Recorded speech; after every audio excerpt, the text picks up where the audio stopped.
பில்டிங்கே மோசமாக இருக்கும்போது வயரிங் மோசமாக இருந்தது. அந்த வயரிங் மோசமாக இருக்கும்போது அதில் போய் ஃப்ரிட்ஜ் வச்சுருக்காங்க. அந்த ஃப்ரிட்ஜு தான் இப்போ வெடித்து வந்துருச்சுன்றாங்க. யார் முழுமையாக சொல்ல முடியல. அவங்களுக்கு என்னன்றது தெரியல பதட்டத்தில். இப்போ என்னன்னா இங்கே சம்பவம் ஒரு 2 பேர் கேஷுவாலிட்டி ஆகி போச்சு. இப்போ இங்கே 3 பேர் இருக்காங்க கிணற்றில். இதில் பார்க்கும்போது ஒரு பொண்ணுக்கு 42ன்னு டாக்டர் சொல்கிறார். 42 50% தான் இருக்குங்க. புஷ்பா அந்த பேர். அந்த பொண்ணு என்னன்னா நுரையீரல், இருதயம், முகம் எல்லாமே சதஞ்சு போச்சு. அதுதான் பெரிய இதாக இருக்குது. அதுலேருந்து மீட்டு வர்றது ரொம்ப சிரமம். இப்போ வெண்டிலேட்டரில் தான் செயற்கை சுவாசம் தான் கொடுத்துருக்காங்க. இயற்கையாக சுவாசம் பண்ண முடியல.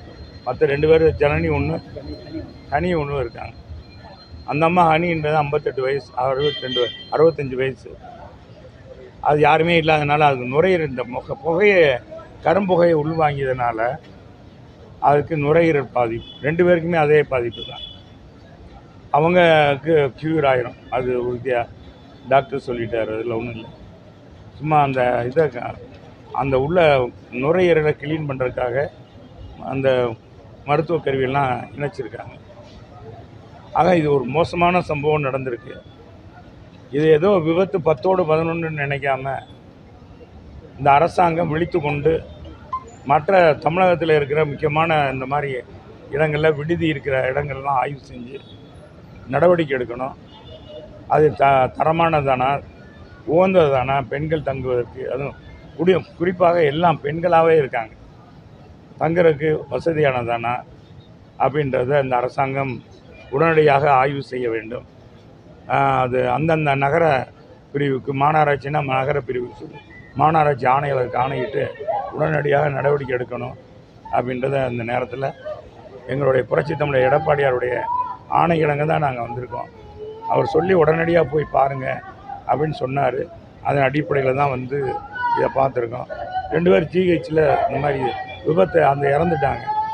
அந்த மாதிரி இறந்தவங்களுக்கெல்லாம் இந்த அரசாங்கம் ஏதோ இந்த விபத்துக்கு கொடுக்குற காசு மாதிரி கொடுக்காம, இந்த எப்படி கள்ளச்சாராயம் குடித்து இறந்தா 10 லட்சம் கொடுக்குறாங்களோ அது மாதிரி அவங்களுக்கும் இந்த தீக்காயம் பட்டவங்களுக்கும் மற்றும் பாரதத்தில் இருக்கவங்களுக்கும் உடனடியாக உதவி செய்ய வேண்டும். காயம்பட்டு நிறைய பேர் காயம்பட்டு இதாக இருக்காங்க. அவங்களுக்கெல்லாம் இந்த அரசாங்கம் உதவி பண்ணணும். குறிப்பாக இறந்தவங்களுக்கு உறுதியாக அவங்களுக்கு ஒரு 10 லட்சமாச்சும் கொடுத்தா தான். எல்லாமே பாவப்பட்ட குடும்பம், ஏழ்மைப்பட்ட குடும்பம். எத்தனையோ இந்த அரசாங்கம் கார் ரேஸ் நடத்துது. மக்கள் வரி பணத்தில் என்னென்னமோ செய்கிறாங்க. ரோடு போடுறாங்க, எல்லாமே நினைவாலயம் கட்டுறாங்க, கலைஞர் நூற்றாண்டு விழா கட்டடங்கள் கட்டுறாங்க. அதுக்கெல்லாம் ஒதுக்குற இந்த மாதிரி பாவப்பட்ட விபத்தில் இறந்தவங்களுக்கு அந்த நிலையை உணர்ந்து அதிகமான நிதியை கொடுக்கணும். அவர் விளையாட்டுத்துறை அமைச்சர் கூட இங்கே தான் இருக்கார், இந்த பக்கம் தான் இருக்கார். எனவே அவர் இந்த விபத்தை இங்கே பார்வையிடுற அமைச்சர்கள் இது பார்த்துவிட்டு சென்று அவர் உண்மை நிலையை எடுத்து சொல்லி உடனடியாக நிதி அளிக்க வேண்டும். பாதிக்கப்பட்ட அனைவருக்குமே அவங்களுக்கு உதவி அரசாங்கம் செய்ய வேண்டும். இதில் இன்றைக்கு எங்கே தங்குறதுன்ற வசதி வாய்ப்பு இல்லாமல் இருக்கிற இந்த பிள்ளைகளுக்கு மாநகராட்சி கமிஷனர் ஏதாவது இடம் ஒதுக்கீடு கொடுத்து அவங்கள படிக்க வைக்கணும், தொடர் படிக்கிறதுக்கு வாய்ப்பை உருவாக்கி கொடுக்கணும். 2வது என்னென்னா, அந்த ஹாஸ்டலுடைய உரிமையாளரில் இவங்க டெபாசிட் கொடுத்துருக்காங்க. அந்த டெபாசிட் தொகையை இப்போ தான் கொடுத்துருக்காங்க, வாடகையும் இப்போ தான் கொடுத்துருக்காங்க. அதை திருப்பி வாங்கி கொடுத்தா அவங்களுக்கு வேறு இடத்துல போய் தங்குறதுக்கு ஒரு வசதியாக இருக்கும். எல்லாமே ஏழ்மைப்பட்ட குடும்பம். எனவே இதை உடனடியாக மாநகராட்சி நிர்வாகமும் அரசாங்கமும் செய்ய வேண்டும் என்று கேட்டுக்கொள்கிறேன். ஏற்கனவே இடிக்க சொல்லி நோட்டீஸ் கொடுத்துருக்காங்க, தொடர்ந்து இயங்கிட்டு வருது. அப்போ மாநகராட்சியுடைய மெத்தன போக்குன்னு இதை எடுத்து, அதான் மாநகராட்சி மெத்தன போக்கு முழுக்க நகர பிரிவினுடைய மெத்தன போக்கு. 1 வருஷத்துக்கு முதல்ல அந்த நகர பிரிவு தான் கொடுக்குது. 1 வருஷமாக என்ன செஞ்சாங்க? இந்த ஜோனலில் இருக்கிற நகர பிரிவு அதிகாரி இருப்பார், அவர் என்ன நடவடிக்கை எடுத்தார்? எதுவுமே பொதுவாகவே இந்த அரசாங்கம் செயல்படாத அரசாங்கன்றதுக்கு இதெல்லாம் ஒரு எடுத்துக்காட்டு. எதுவுமே அதிகாரிகளும் அப்படி மாறிட்டாங்க. இந்த மாதிரி அதிகாரி எங்கள் ஆட்சி இடத்துலலாம் கிடையாது. உடனே சம்மந்தப்பட்ட அமைச்சர் கேட்பாங்க, வைப்பாங்க, ஏதாச்சும் ஒரு சின்ன சம்பவம் நடந்துடக்கூடாது அப்படின்னு பார்ப்பாங்க.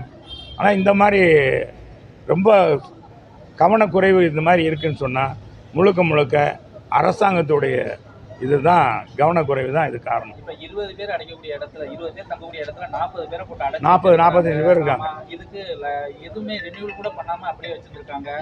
இதை வந்து நீங்க எப்படி பார்க்க? இதே போல நிறைய இது மாதிரி நடவடிக்கை எடுக்கணும். இந்த மாதிரி இதை வந்து இப்போ மதுரையில் எத்தனை இடங்கள்ல ஹாஸ்டல் வசதி இருக்குது, ஹாஸ்டல் தங்குறாங்க, அந்த இடங்கள்லாம் நல்ல வசதியாக இருக்கா, வாய்ப்பு இருக்கா, தங்கக்கூடிய போதுமான இட வசதி இருக்கா, எத்தனை பேர் தங்குறாங்க என்பதில் ஆய்வு செய்யணும்.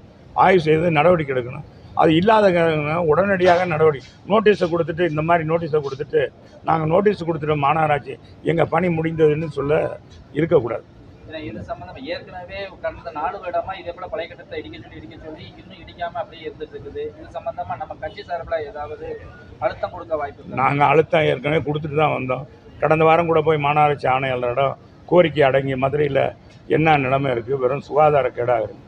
பசுமை நகரமாக இந்தியாவிலே தமிழ்நாடு மட்டும் இல்லை, இந்தியாவிலே சிறந்த மாநகராட்சியை நம்ம மாநகராட்சி தேர்ந்தெடுக்கிறோம்.